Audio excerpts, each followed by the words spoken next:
Saudara-saudari yang terkasih, pada video kali ini akan membahas Kanon 211. Semua orang beriman Kristiani mempunyai kewajiban dan hak mengusahakan agar warta ilahi keselamatan semakin menjangkau semua orang dari segala zaman dan di seluruh dunia. Apa yang mau disampaikan dari Kanon 211 ini? Konsekuensi langsung dari kesetaraan martabat dan tindakan adalah setiap umat beriman Kristiani memiliki kewajiban dan hak untuk mewartakan Injil.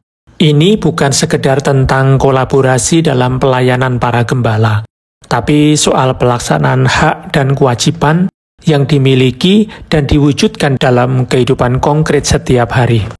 Dalam dekret yang dihasilkan oleh Konsili Vatikan II, terutama dekret tentang kegiatan misioner gereja atau Ad Gentes, nomor 2 pada pembukaan dikatakan bahwa pada hakikatnya gereja peziarah bersifat misioner, sebab berasal dari perutusan Bapa dan perutusan Roh Kudus menurut rencana Bapa. Maka tugas utama gereja sebagai tanggapan atas amanat Kristus adalah memberitakan Injil. Kewajiban ini mengikat seluruh umat Kristiani, bukan hanya para pelayan tertahbis dan para anggota hidup bakti, biarawan-biarawati saja, dan juga merupakan hak mereka seluruh umat Kristiani, karena setiap orang berpartisipasi dalam fungsi kenabian Kristus di dalam gereja. Dalam anjuran atau nasihat apostolik yang berjudul Evangelii Nunciandi, Paus Paulus ke-6 menjelaskan bahwa evangelisasi merupakan kenyataan rahmat dan panggilan khas bagi gereja serta identitas terdalam gereja.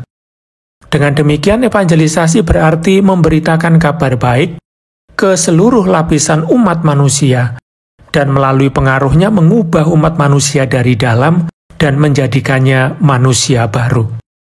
Selain itu, pengertian misi yang lebih lanjut bisa dilihat dalam eklesiologi komunio atau persekutuan, bahwa hubungan dengan Tuhan, yakni partisipasi dalam persekutuan ilahi, Bapa, Putra, dan Roh Kudus, tidak bisa hanya bersifat batiniah, tetapi perlu diwujudkan secara kasat mata atau secara konkret.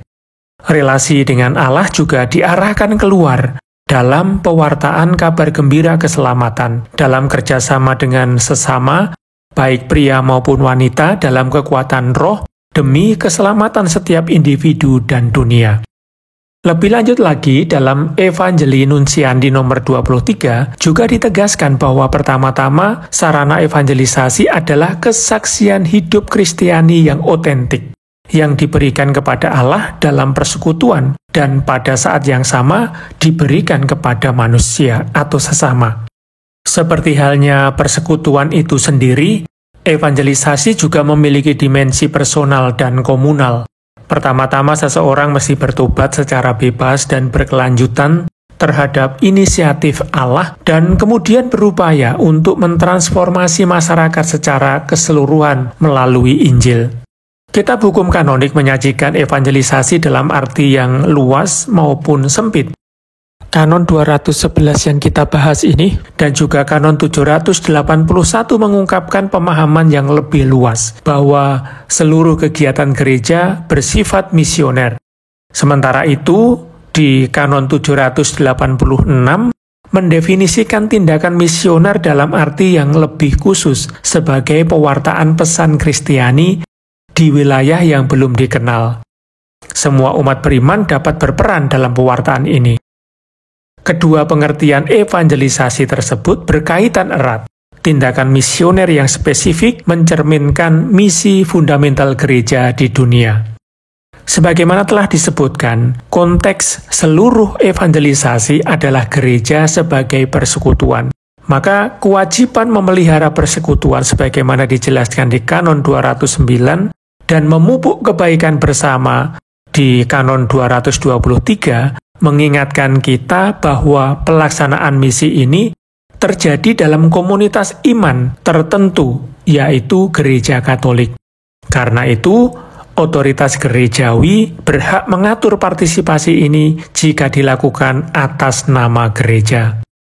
Lalu berbagai metode yang digunakan untuk mewartakan Injil tidak hanya mencerminkan keberagaman yang diakui gereja yang diwujudkan melalui beragam fungsi dan panggilan, namun juga mewujudkan gambaran gereja sebagaimana adanya di dunia. Sarana evangelisasi mencakup seluruh kehidupan gereja, baik itu kehidupan spiritual maupun sakramentalnya.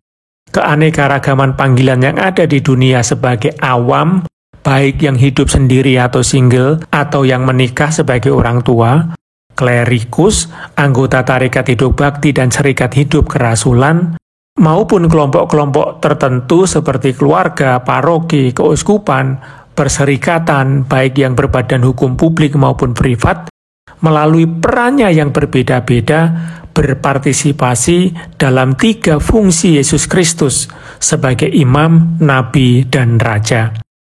Banyak kanon dalam judul 1 dan 2 di buku 2, serta buku 3 menunjukkan tanggung jawab umat beriman secara khusus untuk evangelisasi, di mana umat beriman memenuhi hak dan kewajiban mereka untuk mewartakan Injil. Nah, itulah penjelasan singkat dari Kanon 211. Semoga bermanfaat. Terima kasih.